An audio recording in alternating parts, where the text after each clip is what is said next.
ভাইরে ভাই, ওনার সাথে নাকি মৌসুমী আপার বিয়ে হয়েছে, কিন্তু আমার বিশ্বাস হইতাছে না। আসলে ঘটনাটা কি? অবশ্যই ওনার কথাগুলো শুনতে হবে, তাহলে পুরো ভিডিওটার মধ্যে কি আছে আপনি বুঝতে পারবেন। আগে ওনার কথাগুলো শোনেন।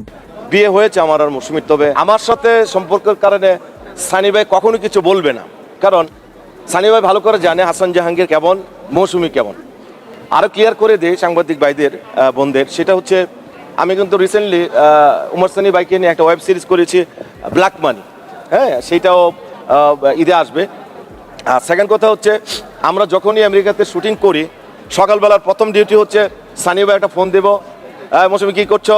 মৌসুমী ম্যাডাম ফোনটা ধরায় দেন, হাসান জাহাঙ্গীর সাথে কথা বলো, ভাই মেকআপ নিচ্ছি, আচ্ছা ঠিক আছে শুটিং করে শেষ করে কেমন হলো জানাইস, আচ্ছা ঠিক আছে রাখি। আবার সন্ধ্যার পরে একটা ফোন দিবে বা রাত্রে একটা খবর নিবে।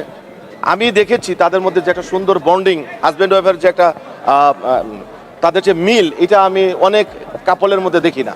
বিয়ে হয়েছে আমার আর মৌসুমীর, তবে সেটা হচ্ছে একটা গল্পের বিয়ে। আপনারা স্ক্রিনে দেখতে পাবেন যে কিসের বিয়ে, কেন বিয়ে, এটা একটা গল্পের বিয়ে।